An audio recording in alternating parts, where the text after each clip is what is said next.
Bismillahirrahmanirrahim. Assalamualaikum warahmatullahi wabarakatuh.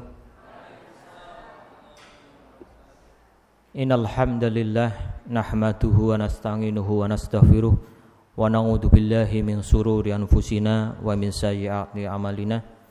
Asyhadu an la ilaha illallah wahdahu la syarikalah wa asyhadu anna Muhammadan abduhu wa rasuluhu la nabiyya ba'dah. Mari kita awali kajian pada duhur hari Senin ini dengan bacaan basmalah bersama. Bismillahirrahmanirrahim. Alhamdulillahirabbil alamin, puji syukur kehadirat Allah Subhanahu wa taala pada hari Senin ini tanggal berapa ya? Tanggal 10 dan memasuki puasa yang saya nggak pernah ngitung ya. Pinten ibu? Biasanya ibu-ibu sih ngapalna banget ke. Tanggal pinten? Yang keberapa? Lah pada ben ya kurang ngitung ya. Itu 15 ya. 19 malah sudah 19. Kenek sing nembake ngerti kaget. Oh ternyata wis 19. Sedela maning arbada.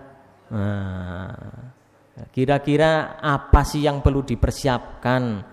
Apa gawe kupat, apa gawe rempeyek. Nah itu nanti coba apa sih yang perlu harus dipersiapkan. Alhamdulillah kita masih diberi kesehatan pada kesempatan siang hari ini, yaitu kenikmatan untuk bisa menjalankan ibadah sholat duhur secara berjamaah. Kedua, sholawat dan salam semoga tetap tercurahkan kepada junjungan kita Nabi Muhammad Sallallahu alaihi wasallam. Mohon maaf, ini saya sebagai pengganti Ustadz Syarifuddin ya. Saya enggak layak untuk digantikan, kayaknya ya enggak bisa lah. Cuman ini nanti hanya sekedar untuk mengingatkan secara bersama-sama untuk hal kebaikan. Baik, seperti tadi yang saya sampaikan, ini ternyata kita sudah 19 hari Bapak Ibu menjalankan ibadah puasa. Artinya kalau yang tidak terasa ini insya Allah imannya mantap dan kuat. Tapi kalau yang kerasa apa temen menjelang mau akhir, nah ini harus dipertanyakan. Karena biasanya pun malam harinya untuk menjalankan ibadah sholat tarawih itu tinggal pasukan inti. Gitu. Tinggal hanya pasukan inti saja yang mereka itu yang bertahan. Itu. Pasukan-pasukan yang tadinya awalnya semangat banget ya, biasanya mipil hilang. Itu, sudah mipil mundur begitu ya. Nah, oleh karena itu mari kita selalu meningkatkan keimanan dan ketakwaan kita di bulan puasa ini. Coba nanti kita kira-kira 10 hari ke depan ini untuk 10 hari akhir menjelang bulan puasa apa saja yang perlu dilakukan. Hari ini nanti akan saya sampaikan yaitu berkaitan tentang amalan 10 hari terakhir di bulan Ramadan. Nah, monggo mari mengingatkan untuk diri saya sendiri dan untuk kepada jamaah sholat duhur untuk kita saling mengingatkan dan memotivasi lah. Apa saja 10 amalan. Yang pertama itu adalah perbanyak untuk mengerjakan ibadah sunnah. Kira-kira ibadah sunnahnya nopo nggih? Nopo mawon Bapak, nopo mawon Pak? Salat tahiyatul masjid. Iya nggih. Baca Al-Qur'an. Nopo malih? Nggih, kathah lah nggih. Di 10 hari terakhir ini harus tambah diperbanyak lagi. Itu ya, ketika membaca Al-Qur'annya misalkan baru sehari misalkan 3 lembar 5 lembar, tambah lagi. Pun wonten sing hatam Bapak Ibu? Dereng sampun pinten jus niki? Sampun pinten? Berjus-jus ya, saya setiap sore beli jus minuman yang di sana begitu. Mas Sepri berapa? Dalam?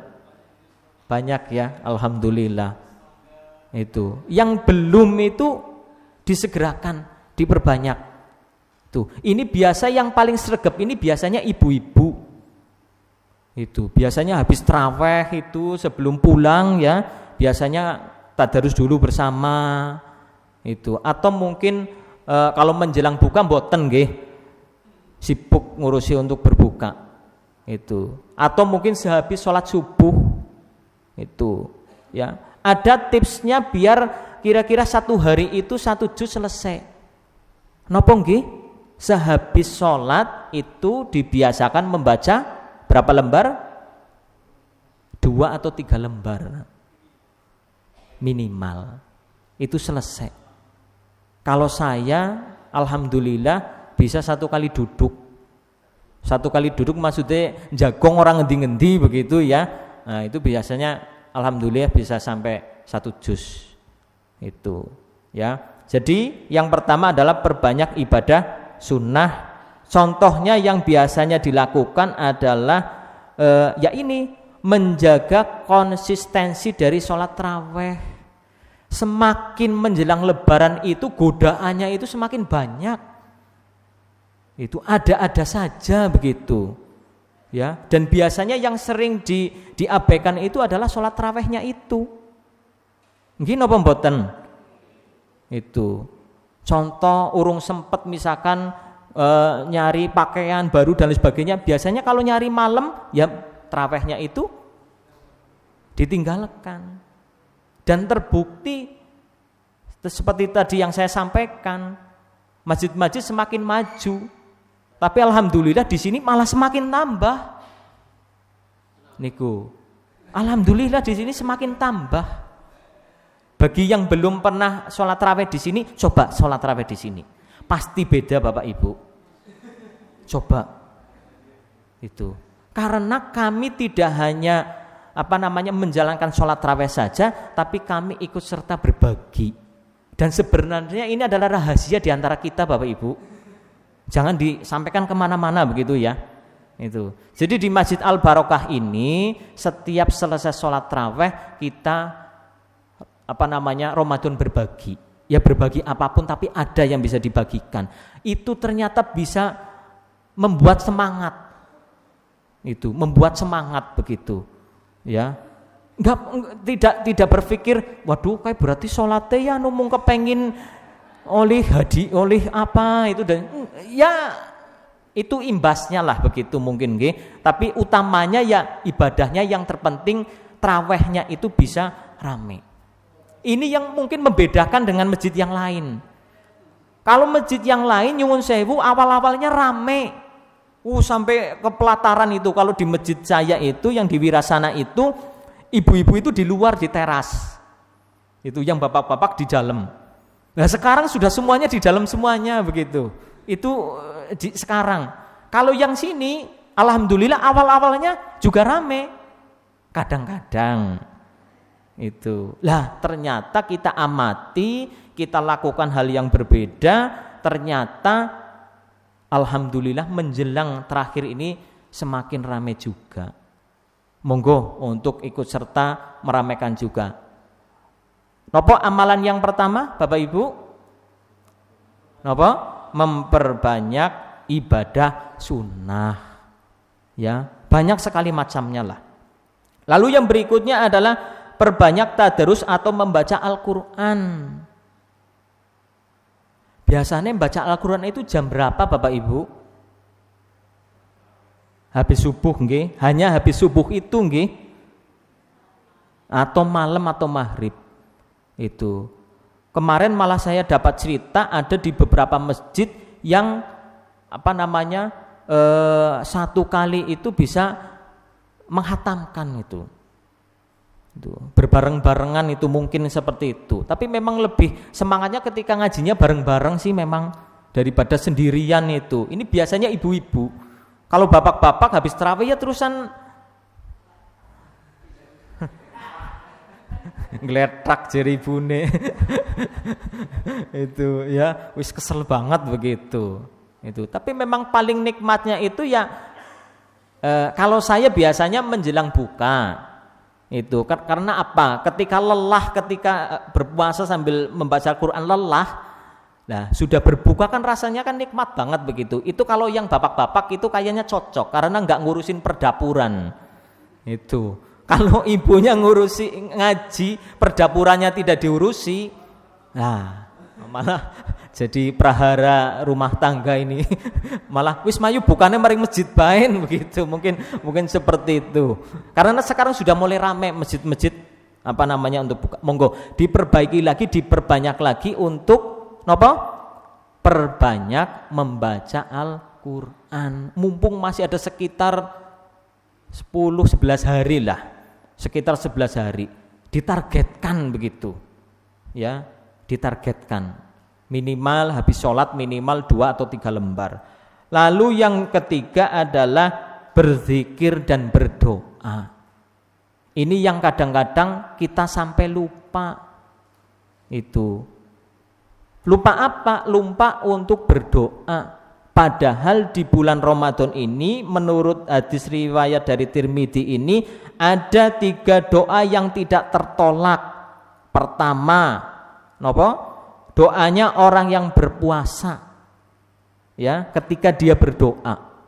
Makanya ibu-ibu nyuwun sewu nih ya, ketika misalkan larenya di rumah lagi super, ya, lagi semangat-semangate, ini utama ini yang ibu-ibu, ya, jangan sampai ketika anaknya lagi luar biasa itu sembarang mengucapkan, oh dasar bocah ini, ya itu, jangan.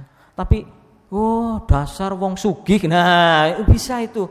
Oh dasar bocah cerdas, bocah pinter apa, itu doa itu loh. Jangan sampai pas bulan puasa doanya itu makbul, nanti omongannya jadi sembarangan lah, itu malah jadi berdampak tidak bagus.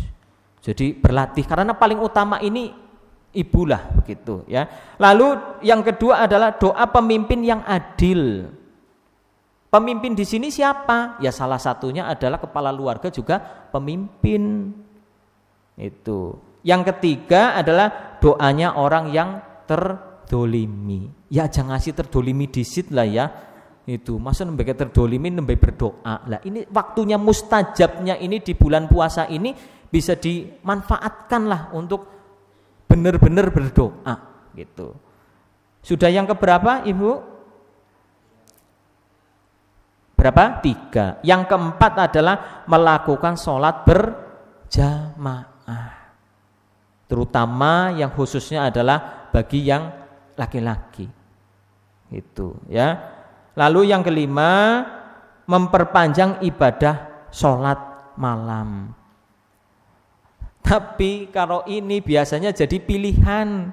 Masjid yang sholat rawehnya itu bacaan suratannya panjang. Itu kalau yang dilihat di video itu malah dibalangi sandal. Itu loh. Itu. Ini aduh, apa ya, kebalik apa gimana begitu loh. Padahal ketika misalkan kita benar-benar tenang mendengarkan ya, contoh sholat tarawih lah begitu ya, kalau bacaannya baik, bagus dan sebagainya, itu justru malah semakin ya tenang saja begitu ya. Ya walaupun mungkin kakinya ikut gemeter begitu ya, gemeter itu ya nggak apa-apa, memang seperti itu loh. Tapi satu hal ini yang saya dapatkan, seberapa banyak Bapak Ibu memperjuangkan untuk ibadah, nanti ibadah yang dilakukan sampai mungkin badan kita sakit, kaki kita pegel, itu nanti akan menjadi saksi di akhirat nanti. Itu yang nanti akan menjadikan saksi. Bapak Ibu meluangkan waktu untuk membaca Al-Qur'an, nanti waktu itu yang akan jadi jaminan. Itu loh. Itu prinsipnya itu seperti itu. Tuh. Meluangkan waktu untuk beribadah, nah nanti itu yang akan menjadi jaminan nanti di akhirat nanti. Termasuk Bapak Ibu datang ke sini, mungkin yang jauh-jauh, insya Allah setiap langkah langkah apa bukan ya? Apa roda ya mungkin ya. Iya, roda mungkin itu bisa jadi saksi juga begitu. Nah, ini nanti akan tercatat ini di sini itu. Oh, ibu ini pernah di sini, dan nanti kita suatu saat akan saling menyaksikan itu. Oh, dulu ibu ini pernah ikut kajian saya atau sering sholat di Masjid Al Barokah. Wah, bisa kita selamatkan. Nah, berjamaah. Yang terpenting adalah istiqomah. Ya, itu. Tadi kembali lagi digambarkan di sini sebagai penuturan dari Aisyah radhiyallahu an, Rasulullah shallallahu alaihi wasallam biasa ketika memasuki 10 Ramadan terakhir, beliau kencangkan ikat pinggang atau bersungguh-sungguh dalam ibadah, menghidupkan malam-malam tersebut dengan ibadah dan membangunkan istri-istrinya untuk beribadah. Ki bapak sing bener. Ya, bapak sing bener ki. Itu keluarganya kon pada tangi, orang malah kon ngeleter, kon turu baen, itu tidak, tapi mengingatkan. Angger orang malah kebalikan, bapaknya sing gleder ngasih ambene melu bergetar itu mungkin ya. Itu karena biasanya sudah menjelang 10 terakhir itu wis lah ya sahur ya kayak kae, traweh ya kayak kae, itu ada rasa seperti itu ya. Jadi justru malah Rasulullah di 10 hari terakhir ini benar-benar memantapkan jiwanya untuk benar-benar memaksimalkan untuk ibadah. Lalu memperbanyak bersedekah. Monggo, mungkin ketika pagi hari sehabis sholat subuh yang bawalah uang sedekah subuh atau berbagi. Sekarang alhamdulillah kalau saya kira kesadaran untuk bersedekah berbagi ini sudah lumayan luar biasa. Di perempatan itu mesti pada berbagi. Sampai kadang-kadang orang itu menolak gitu loh. Itu sampai kadang-kadang orang itu menolak karena mungkin ya nggak pantas begitu menerima. Tapi ada juga yang memang memberikan. Masjid-masjid saya kira sekarang sudah, orang ketika berbuka puasa misalkan sholat di masjid itu saya kira sudah disiapkan, ada snack, ada makanan ringan, dan sudah nggak bingung. Itu favoritnya kami ketika kuliah itu biar ngirit itu biasanya kalau bukanya itu di masjid itu ya. Itu ngirit banget itu kalau bulan puasa itu. Cuman sahurnya yang bingung itu biasanya harusnya kan nggak ada, kalau sahur juga masjid nggak menyiapkan itu. Itu biasanya jadi rujukan, oh masjid sana itu nanti bukanya ini, masjid sana bukanya itu. Sekarang sudah mulai banyak yang seperti itu. Oke. Lalu yang berikutnya adalah mempersiapkan diri untuk itikaf. Nah, monggo nanti untuk bisa dipersiapkan, artinya begadang malam lah untuk beribadah. Itu ya, itu bisa untuk dijalankan. Yang ketujuh adalah mencari Lailatul Qadar. Apa itu? Nah, pasti di pengajian, beberapa pengajian sudah disampaikan. Hadis dari riwayat Al-Bukhari dan Muslim itu menyampaikan bahwa carilah Lailatul Qadar pada bilangan ganjil dari 10 hari terakhir bulan Ramadan. 10 hari terakhir yang ganjil. Nah, kalau yang ganjil itu ditandai, itu loh. Yang ganjil itu ditandai, mungkin di jadwal itu ya. Nah, di jadwal itu ditandai.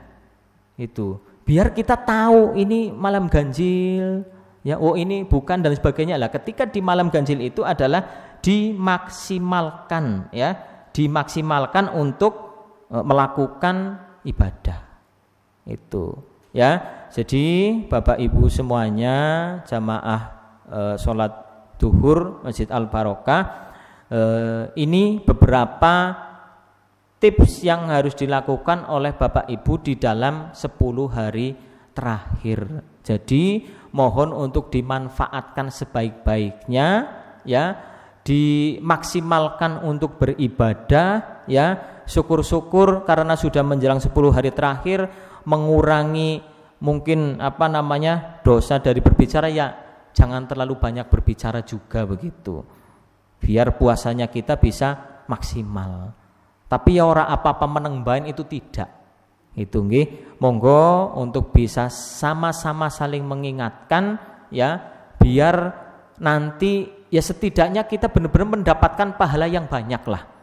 Itu. Dengan motivasinya itu begini, di Ramadan ini kita masih diberi kesempatan, belum tentu tahun depan kita itu masih diberi kesempatan. Karena tidak ada yang bisa menjamin hal tersebut.